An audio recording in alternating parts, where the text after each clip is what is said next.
नमस्कार दोस्तों, स्वागत है आपका अपने YouTube चैनल ओमलिया मैथ्स अकेडमी में।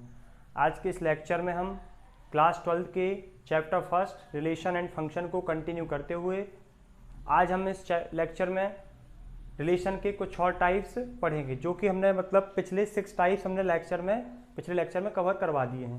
तो आइए हम इस लेक्चर में आप 3 टाइप्स पढ़ेंगे। कौन कौन से? आप एक पढ़ेंगे असिमेट्रिक रिलेशन, जो कि नंबर आपसे देखें तो 6 उसमें पढ़े थे 7 नंबर से। एक आप पढ़ेंगे असिमेट्रिक रिलेशन।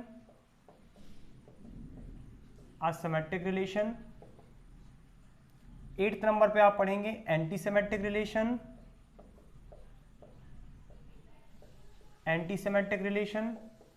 और आप 9th नंबर पर पढ़ेंगे इक्विवेलेंस रिलेशन। तो आइए हम देखते हैं असिमेट्रिक रिलेशन क्या होता है।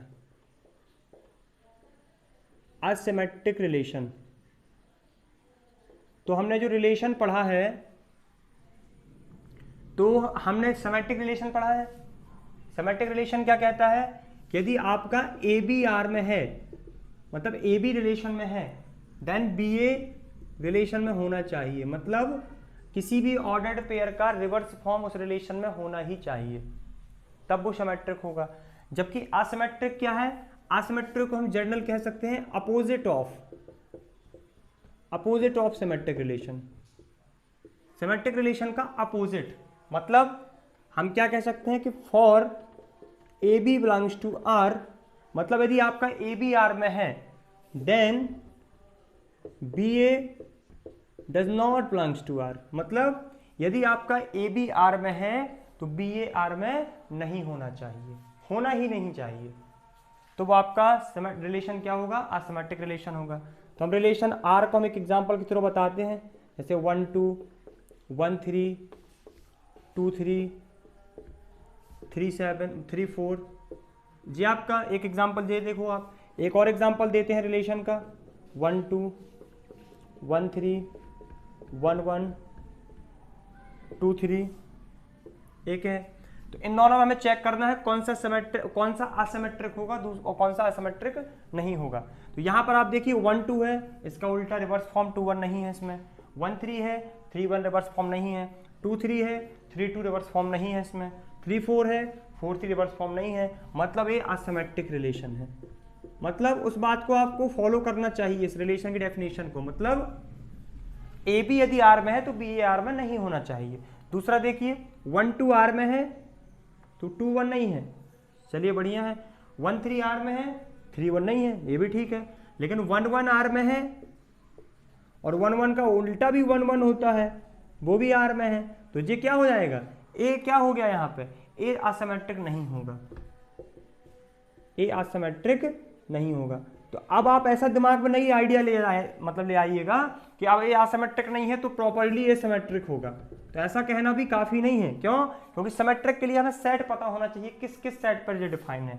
मान लो आपको सेट पता होना चाहिए कि 1 2 3 4 पर लगा है, तब तो हम पता कर पाएंगे कि 1 1 है, 2 2 है, 3 3 है। लेकिन 4 4 तक नहीं आया, 4 4 भी नहीं आया यदि, तो वो सिमेट्रिक नहीं होगा। तो जिस आपने पढ़ा है, जिसको ना पता हो वो हमारा इस चैनल पर जो आपका पिछला लेक्चर डाला है उसको देख सकते हैं, इस चैप्टर का। तो आपको वहां सिमेट्रिक क्लियर हो जाएगा। तो हम ऐसा नहीं कह सकते हैं कि जो रिलेशन असिमेट्रिक नहीं होता है वो सिमेट्रिक होता है। तो ऐसा भी जरूरी नहीं है कि आप जी समझो कि हमने कहा दिया कि यहाँ पे कि सिमेट्रिक का उल्टा है असिमेट्रिक, तो बस जो असिमेट्रिक नहीं होगा वो सिमेट्रिक होगा, जो सिमेट्रिक नहीं होगा वो असिमेट्रिक होगा। तो ऐसा कहना सही नहीं होगा। आपको इससे मतलब है असिमेट्रिक की पर्सनली डेफिनेशन देखो, यदि ए बी आर में है तो उसका उल्टा बी ए आर में नहीं होना चाहिए। ठीक है, तो आई थिंक आपको ये समझ में आ गया होगा। अब इसके बाद हम देखते हैं एंटी सिमेट्रिक रिलेशन।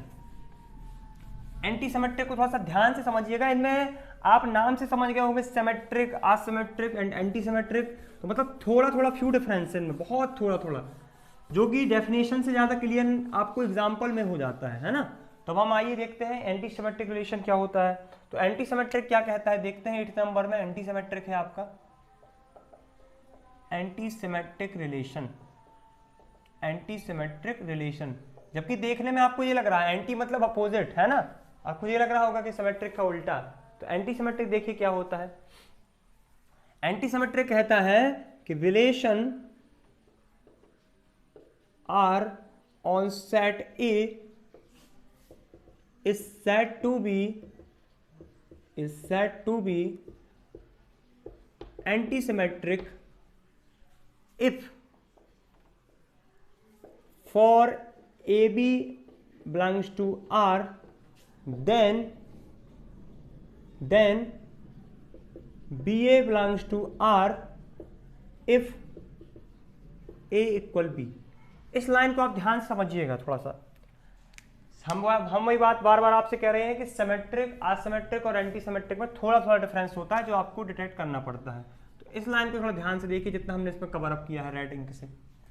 यदि आपका ए बी आर में है तो बी ए को आर में मतलब रिलेशन में तभी होना चाहिए जब ए इक्वल बी हो, मतलब जब वो दोनों इक्वल हो, वो ऑर्डर्ड पेयर इक्वल हो तभी उनका होना जरूरी है, तब उनका अपोजिट आर में होना चाहिए, नहीं तो नहीं, है ना। तो इसको भी हम एग्जांपल से क्लियर करते हैं, थोड़ा सा आपको ज्यादा अच्छा क्लियर हो जाएगा। तो देखिए example first, example second, example third, 3 example लेके इसको क्लियर करते हैं। तो आर इक्वल 1 2 1 3 3 1 2 2 1 4, एक ये ले लिया हमने। आर इक्वल 1 2 1 3 3 1, बिल्कुल सेम लेना है यहाँ पे, 2 1 और 1 2। यहाँ पे आर इक्वल 1 1 1 2 2 2 3 3 1 3। अब इन तीनों एग्जाम्पल को समझिए, हम चेक करेंगे कौन सा एंटीसिमेट्रिक और कौन सा नहीं है, तो आपको ये परफेक्ट क्लियर हो जाएगा एंटीसिमेट्रिक होता क्या है। तो यहां देखिए क्या कहता है, यदि आपका ए बी आर में है तब बी ए आर में तब होना चाहिए जब आपका दोनों ऑर्डर्ड पेयर इक्वल हो, मतलब ए और बी मतलब 1 1 2 2 ऐसा हो तभी होना चाहिए, नहीं तो उसका उल्टा रिलेशन में नहीं होना चाहिए। तो यहां पर आप देखिए 1 2 है तो 2 1 नहीं होना चाहिए, क्यों? क्योंकि 1 इक्वल 2 थोड़ी होता है, 1 नॉट इक्वल होता है 2 के। जब वो इक्वल हो, बिल्कुल सेम हो तभी होना चाहिए। डेफिनेशन से आपको क्लियर हो गया होगा। तो अब देखिए 1 2 है तो 2 1 नहीं है, कोई दिक्कत नहीं, मतलब ना हो तो चल जाएगा, है ना। ऐसा नहीं कहा उसने कि वही होना चाहिए जिसमें ए और बी इक्वल हो, मतलब अदर हो लेकिन उनका उल्टा रिप्रेजेंट ना हो उसमें, मतलब होना नहीं चाहिए। जैसे 1 2 है तो 2 1 नहीं है, तो उसने हमें कोई दिक्कत नहीं की। 1 3 है लेकिन 3 1 आ गया, यहां दिक्कत हो गई, समझिए आप बात को। 1 3 आपका आर में है और 3 1 आर में आ गया, लेकिन हम जानते हैं कि 3 नॉट इक्वल होता है 1 के, जबकि कंडीशन क्या कहती है, ए इक्वल होना चाहिए बी के। तो हम क्या कह सकते हैं, नॉट एंटीसिमेट्रिक, या भी एंटीसिमेट्रिक नहीं है। अगेन दूसरा एग्जांपल आप देखिए, 1 2 है 1 3 है, यहां भी 3 1 आ गया।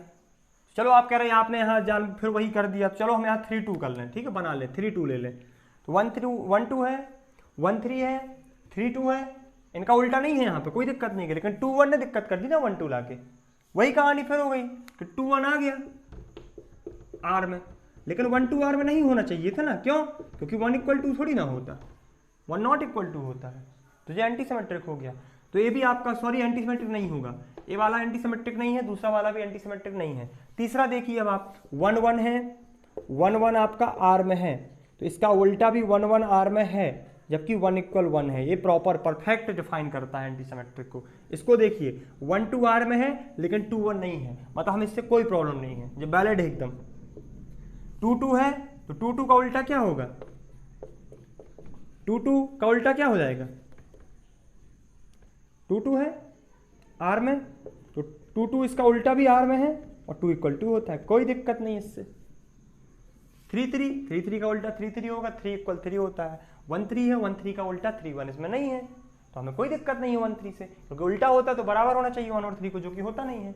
मतलब ये आपका प्योर एंटीसिमेट्रिक निकला एकदम बिल्कुल। तो आई थिंक आपको ये बिल्कुल असिमेट्रिक और एंटीसिमेट्रिक बिल्कुल क्लियर हो गए होंगे, लेकिन जिसको सिमेट्रिक क्लियर नहीं है वो हम उससे बार बार रिक्वेस्ट कर रहे हैं कि आप पिछला लेक्चर पढ़ के आइए इस वीडियो में एकदम, क्योंकि यहाँ पर आपको सिमेट्रिक क्लियर नहीं है, तो असिमेट्रिक और एंटीसिमेट्रिक में थोड़ा सा आपको दिक्कत हो सकती है। अब इसके बाद हम देखते हैं आपका 9th नंबर का इक्विवेलेंस रिलेशन। इक्विवेलेंस रिलेशन देखते हैं, इक्विवेलेंस क्या होता है। आपका एंटीसिमेट्रिक जनरली ज्यादा आपका यूज नहीं होगा क्वेश्चन में, क्वेश्चन जो आपके आएंगे वो बेस मतलब आपकी इक्विवेलेंस से ही आते हैं, रिफ्लेक्सिव, सिमेट्रिक और ट्रांजिटिव से। लेकिन तब भी आपको आपके कोर्स में है, आपको हर एक टॉपिक का नॉलेज होना जरूरी होता है, ठीक है। तो अब आइए आप 9th नंबर क्वेश्चन देखते हैं, इक्विवेलेंस रिलेशन। इक्विवेलेंस रिलेशन, अब देखिए इक्विवेलेंस रिलेशन क्या होता है। तो हम कह सकते हैं कि a relation R on set A is said to be an equivalence if number 1 R is reflexive, R is symmetric, number 3 R is transitive। समझ गए आप? मतलब यदि कोई भी relation R reflexive, symmetric as well as transitive है, तब R को हम इक्विवेलेंस रिलेशन कह सकते हैं। यदि मान लो कोई दो है और तीसरा नहीं है तो भी वो इक्विवेलेंस नहीं होगा, मतलब तीनों होना चाहिए परफेक्ट, है ना। इसको हम एग्जांपल देने की जरूरत भी नहीं है, क्योंकि आपको रिफ्लेक्सिव, सिमेट्रिक, ट्रांजिटिव बहुत डीपली तरीके से अपन पीछे वाले लेक्चर में पढ़ चुके हैं। वहां पर रिफ्लेक्सिव पढ़ा हमने, सिमेट्रिक पढ़ा हमने, ट्रांजिटिव पढ़ा हमने। तो एक हम ऐसा रिलेशन बना लें जो तीनों को फॉलो करता हो, रिफ्लेक्सिव भी हो, सिमेट्रिक भी हो और ट्रांजिटिव भी हो। तो हम इसको देख लें बस, तो क्लियर हो जाएगा, कोई दिक्कत नहीं है ना। मान लो एक आपका रिलेशन R इस सेट पे डिफाइन है, सेट A पर, सेट A की वैल्यू हम ले रहे हैं 1 2, इस पर डिफाइन है वो, ठीक है। छोटा सा सेट ले रहे हैं जैसे रिलेशन छोटा सा बने। अब देखिए रिफ्लेक्सिव क्या कहता है, कम से कम अपने आप से रिलेशन होना चाहिए, मतलब 1 का 1 से और 2 का 2 से, 1 1 2 2 होना चाहिए, है। तो R इज रिफ्लेक्सिव। सिमेट्रिक क्या कहता है, हर एक ऑर्डर्ड पेयर का रिवर्स पेयर इसमें प्रेजेंट होना चाहिए। 1 1 का उल्टा 1 1 होता है, 1 2 का 2 1 होता है, 2 1 का 1 2 होता है, 2 2 का 2 2 होता है। R is symmetric.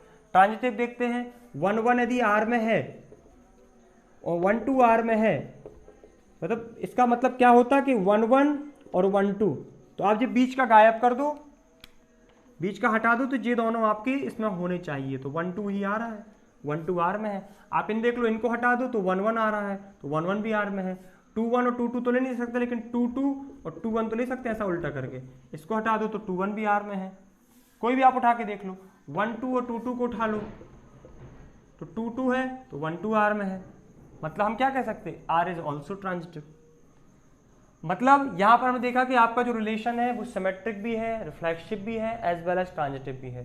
तो यहां पर इस लेक्चर में हमने asymmetric relation, anti symmetric relation और इक्विवेलेंस रिलेशन के बारे में डिस्कस किया। इसके बाद हम नेक्स्ट लेक्चर में इक्विवेलेंस रिलेशन या जितने भी आपने रिलेशन पढ़े, इन पर बेस्ड कुछ अच्छे क्वेश्चन, मतलब बेसिक क्वेश्चन और स्टैंडर्ड क्वेश्चन दोनों कवर अप करेंगे। आई थिंक आपको ये वीडियो अच्छी लगी होगी। यदि आपको वीडियो अच्छी लगे तो चैनल को लाइक, शेयर एंड सब्सक्राइब करें। Thank you.